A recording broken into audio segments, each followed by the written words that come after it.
Hello traders, gold, copper and குரூடாயிலுடைய technical views இன்றைக்கி பார்க்கலாம். அதுக்கு முன்னாடி நம்ம சேனலை சப்ஸ்கிரைப் பண்ணிக்கோங்க. பெல் ஐக்கானையும் ப்ரெஸ் பண்ணி வச்சுருந்தீங்கன்னா நாங்கள் கொடுக்கக்கூடிய ஸ்கிரிப்ட்ஸ் அனலைசிஸ் உங்களுக்கு உடனே கிடைக்கும்.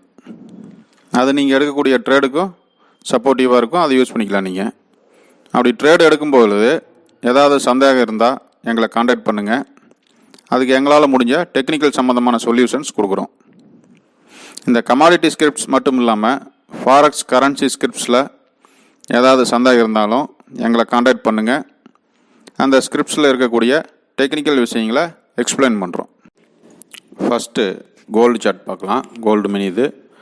கோல்டு பொறுத்த வரைக்கும் ட்ரெண்ட் கிளியராக ஒரு பை ட்ரெண்டில் இருக்குதுன்னு சொல்லி எதிர்பார்த்துருந்தோம். அதே மாதிரி ஒரு செல் சைடு நடந்தாலும் அது ஒரு ரீட்ரேஸ்மெண்ட் செல்லாக தான் இருக்கும் அப்படின்னு சொல்லி எதிர்பார்த்தோம். அதே மாதிரி ஒரு பெரிய ட்ராவல் கொடுத்துச்சு செல் சைடு.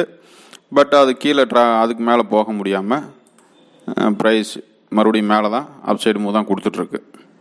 இப்போ நம்ம எதிர்பார்க்கறது இந்த 38040 மேலே நம்ம முதல்ல பை எதிர்பார்த்துருந்தோம். கிட்டத்தட்ட ஆல்மோஸ்ட் இப்போ அந்த ஏரியாவுக்கு பக்கமாக தான் வந்துட்டுருக்கு ப்ரைஸ். இப்போ நம்ம செல் சைடு இப்போவும் இது வரைக்கும் செல் கிடையாது. ஏன்னா கிளியரான ஒரு பை ட்ரெண்டில் இருக்கிறதுனால இங்கே நம்ம செல் எடுக்கிறது ஒரு ரீசனபுளாக இருக்காது. அது நமக்கு ஒரு ரீட்ரேஸ்மெண்ட் செல்லுமே பார்த்திங்கன்னா இப்போ நடந்தால் பெரிய அளவில் நடக்கும். அதுவே நமக்கு கன்ஃபார்ம் பண்ணால் தான் நம்ம அந்த என்ட்ரிக்குள்ளே போகணும். ஏன்னா ரீட்ரேஸ்மெண்ட் செல்லுங்கிறது நமக்கு ஒரு கிளியரான ஒரு டார்கெட் ஃபிக்ஸ் பண்ணி போகக்கூடாது. எப்போவுமே கிடைக்கிற ப்ராஃபிட்டை நம்ம யூஸ் பண்ணிக்கணும். அந்த மாதிரி இருந்தால் மட்டும்தான் அந்த ரீட்ரேஸ்மெண்ட் செல்லில் போகணும். மற்றபடி ட்ரெண்டு கூட நம்ம ட்ராவல் பண்ணுறதா நமக்கு சேஃபாக இருக்கும். இப்போ இருக்கிற கண்டிஷனில் அதே தான். நமக்கு அந்த 38040 மேலே தான் நமக்கு பை சைடு இருக்குது. அல்லது நம்ம இந்த லெவல் வரைக்கும் வச்சுக்கலாம். நம்ம 37950 38040 வரைக்கும் நம்ம அந்த லெவலாக வச்சுக்கலாம். இந்த ஏரியாவுக்கு மேலே ப்ரைஸ் நல்லா ஸ்ட்ராங்காக க்ளோஸ் ஆகி நின்றுட்டா மேலே பை ட்ரெண்ட் கண்டினியூ ஆக ஆரம்பிச்சிடும். இல்லாட்டி இந்த ஆக்சுவலாக இது பார்த்திங்கன்னா இது டபுள் டாப்பாக மறுபடியும் ஃபார்ம் பண்ணிவிட்டு கீழே வர ஆரம்பிச்சிடும். இது ஒரு டாப்பாக ஃபார்ம் பண்ணிவிடும். மறுபடியும் இங்கே ஒரு டாப் ஃபார்ம் பண்ணி கொடுக்கும். ஃபார்ம் பண்ணிட்டு இங்கேருந்து ப்ரைஸ் கீழே ரீட்ரேஸ்மெண்ட் செல்லுக்கு தயாராகும். இதுக்கு மேலே ப்ரைஸ் க்ளோஸ் ஆகி ட்ராவல் ஆக ஆரம்பித்தா தான் நமக்கு கிளியரான பை ட்ரெண்ட் மறுபடியும் கண்டினியூ ஆக ஆரம்பிக்கும். ஸோ அதனால் இந்த இடம் ஒரு கேர்ஃபுல்லாக ஹேண்டில் பண்ணக்கூடிய இடம் அது. ஸோ நமக்கு இந்த ஏரியா விட்டு ப்ரைஸ் வெளியே போய் நின்னால் அந்த என்ட்ரிக்குள்ளே போகலாம். இல்லாட்டி வெயிட் பண்ணி நமக்கு இது ரீட்ரேஸ்மெண்ட் செல்லுக்கு வாய்ப்பு கொடுக்குதாங்கிறத பார்த்துட்டு இருந்துட்டு அப்புறம் என்ட்ரிக்குள்ளே போய்க்கலாம். மொத்தம் 2 ஆப்ஷன் இந்த இடத்துல நடக்கக்கூடிய வாய்ப்பு இருக்குது. ஸோ நம்ம இந்த இடத்துல கொஞ்சம் கேர்ஃபுல்லாக என்ட்ரிக்குள்ளே போகணும். நெக்ஸ்ட் காப்பர் நம்ம 2 இடம் ரீட்ரேஸ்மெண்ட்டில் எதிர்பார்த்தோம் பை ஆப்பர்ச்சுனிட்டிக்கு. அதாவது இந்த 446.80 அதை விட்டால் இந்த 443.80 2 இடம் நம்ம ரீட்ரேஸ்மெண்ட் நடக்கும். அங்கேருந்து என்ட்ரிக்குள்ளே போய்க்கலாம் அப்படின்னு எதிர்பார்த்துருந்தோம். இப்போ நல்லாவே நம்ம பார்த்திங்கன்னா இந்த ஏரியாவில் தான் நமக்கு ஸ்ட்ராங்கான சப்போர்ட் ஃபார்ம் பண்ணி காமிச்சிருக்கு. ஸோ நம்ம இப்போ இன்றைக்கி என்ட்ரிக்குள்ளே போகலாமா அப்படின்னு எதிர்பார்த்தோம்னா இந்த ஹைக்கு மேலே ட்ராவல் ஆகணும் ப்ரைஸ். அதாவது 449.50 இருந்து இந்த 449.85 மேலே ஸ்ட்ராங்காக க்ளோஸ் ஆகணும். ப்ரைஸ் க்ளோஸ் ஆனவுமே பார்த்திங்கன்னா பக்கத்தில் இந்த ஒரு ரெசிஸ்டன்ஸ் இருக்குது. அதாவது 450.80 இதையும் பிரேக் பண்ணி நல்லா ட்ராவல் ஆக ஆரம்பிச்சதுன்னா அந்த ப்ரைஸ் நல்லாவே மேலே அப்சைடு மூவ் காமிக்க ஆரம்பிக்கும். இல்லாட்டி இதுவே இன்றைக்கி ஃபுல்லாகவே இந்த ஏரியாக்குள்ளேயே தான் ப்ரைஸ் ட்ராவல் ஆகும்.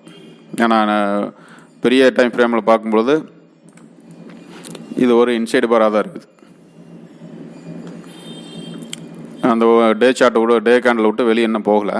ஸோ இந்த ஹையை கட் பண்ணும்போது தான் நமக்கு நல்லாவே ட்ராவல் கொடுக்க ஆரம்பிக்கும். அதாவது 451.30 மேலே போச்சுன்னா தான் நமக்கு பை ட்ரெண்ட் கண்டினியூ ஆக ஆரம்பிக்கும். இல்லாட்டி அதோட லோ பார்த்திங்கன்னா 443.90 வரைக்கும் வரும். நம்ம சின்ன டைம் ஃப்ரேமில் பார்க்கும்பொழுது இந்த இடம் இல்லாமல் இந்த லோ வரைக்குமே வரதுக்கு சான்சஸ் இருக்குது. ஸோ அதனால் நம்ம அந்த ஹையை கன்ஃபார்ம் பிரேக் பண்ணுற வரைக்கும் கொஞ்சம் கேர்ஃபுல்லாக தான் என்ட்ரி எடுக்கணும்.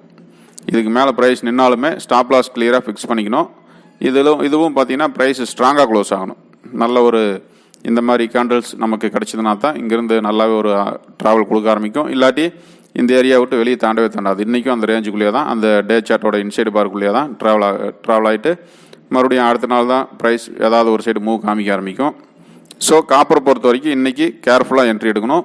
முடிஞ்சால் இன்றைக்கி வெயிட் பண்ணி பிரேக் அவுட் ஆகிறதா வெயிட் பண்ணிட்டு இருந்துட்டு நாளைக்கு கூட என்ட்ரிக்குள்ளே போய்க்கலாம். ஏன்னா நமக்கு இன்னும் இந்த இன்சைட் பார் விட்டு வெளியே போனால் தான் நமக்கு ஒரு ப்ராப்பரான கன்ஃபர்மேஷன் கிடைக்கும். சப்போர்ட் ஃபார்ம் பண்ணிருச்சு, பட் இருந்தாலும் ஹையை பிரேக் பண்ணணும். பிரேக் பண்ணால் தான் அந்த ட்ராவல் நல்லாவே கொடுக்க ஆரம்பிக்கும், அல்லது இந்த சப்போர்ட் வரைக்குமே வரதுக்கு சான்சஸ் இருக்குது. ஸோ இது வந்து ஒரு ரேஞ்ச் ஏரியா தான். இந்த 451லேருந்து 443 வரைக்குமே அது ஒரு ரேஞ்ச் ஏரியாவாக தான் நம்ம கன்சிடர் பண்ணிக்கணும். ஏன்னா டேல அது வந்து கிளியராக காமிக்குது. ஸோ நம்ம இந்த மிடில் எடுக்கிற மாதிரி இருந்தால் ஒன்று இங்கே வந்து ரெசிஸ்டன்ஸ் ஃபார்ம் பண்ணால் இங்கேருந்து மறுபடியும் கீழே ட்ராவல் ஆக ஆரம்பிக்கும், அல்லது இங்கே இருக்கிற ப்ரைஸ் மறுபடியும் இங்கே இந்த இடத்துலேயே வந்து இன்னொரு சப்போர்ட் ஃபார்ம் பண்ணி கூட மேலே ட்ராவல் ஆக ஆரம்பிக்கலாம். அதாவது டபுள் பாட்டமாக காமிச்சு மறுபடியும் மேலே ட்ராவல் ஆக ஆரம்பிக்கலாம், அல்லது இந்த ஏரியாவுக்கே நமக்கு வந்துட்டு மறுபடியும் இங்கேருந்து போக ஆரம்பிக்கலாம். இதுக்கு கீழே 443 இந்த ஏரியாவுக்கு கீழே போனால் தான் நமக்கு செல்லு கண்டினியூ ஆக ஆரம்பிக்கும். செல்லு கண்டினியூ ஆனாலும் கீழே பார்த்தீங்கன்னா ஒரு 432 வரைக்குமே வரதுக்கு சான்சஸ் இருக்குது. ஏன்னா நமக்கு இந்த ஏரியா வந்து ஒரு பெரிய சப்போர்ட் ஏரியா. சப்போர்ட் எடுத்தால் மேலே போயிட்டுருக்கு. போயிட்டுருக்கிற ப்ரைஸ் இப்போ ஒரு சின்ன கன்சல்டேஷன் நடந்துட்டு இது அந்த பக்கம் மேலே ஹையை கட் பண்ணால் ட்ரெண்டு கண்டினியூ ஆக ஆரம்பிச்சிடும். பை ட்ரெண்டு நமக்கு நல்லாவே கன்ஃபார்ம் பண்ணி கொடுக்கும், அல்லது மறுபடியும் ஒருக்கா ரீட்ரேஸ்மெண்ட் நடக்கிறதுக்கு ஆரம்பிக்கும். ஸோ இந்த இடம் வந்து நமக்கு ஒரு ஸ்ட்ராங்கான இடம் தான். இந்த ஏரியா விட்டு வெளியே போனால் பை நல்லாவே கண்டினியூ ஆக ஆரம்பிச்சிடும், அல்லது இந்த ஏரியாக்குள்ளே தான் ரீட்ரேஸ்மெண்ட். ரெண்டு ஆப்ஷன் தான் இன்றைக்கி நடக்கிறதுக்கு வாய்ப்பு இருக்குது. செல் நடந்தால் அது முடிஞ்ச அளவுக்கு அவாய்ட் பண்ணிக்கலாம். ஏன்னா செல்லை பொறுத்த வரைக்கும் 443 லெவலுக்கு கீழே வரும்போது தான் செல் இருக்குது. அதனால் செல் எங்கே கிடைச்சாலும் நம்ம அதை அவாய்ட் பண்ணிவிட்டு பை ஆப்பர்ச்சுனிட்டி எங்கே கிடைச்சாலும் தாராளமாக நம்ம பை என்ட்ரிக்குள்ளே போகலாம் காப்பரை பொறுத்த வரைக்கும்.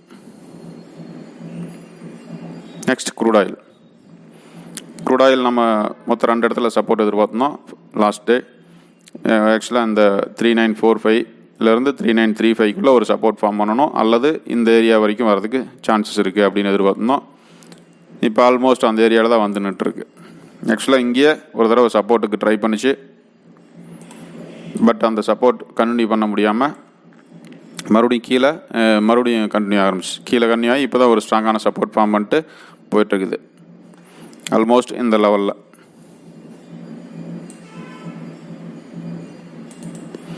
இங்கே நல்லாவே ஒரு சப்போர்ட் காமிச்சிருக்கு. பட் இருந்தாலும் இந்த லெவலாக பிரேக் பண்ணி காமிக்கணும். இந்த 3945 லெவலை பிரேக் பண்ணி ட்ராவல் ஆக ஆரம்பித்தா தான் நல்லாவே ட்ராவல் ஆகும்.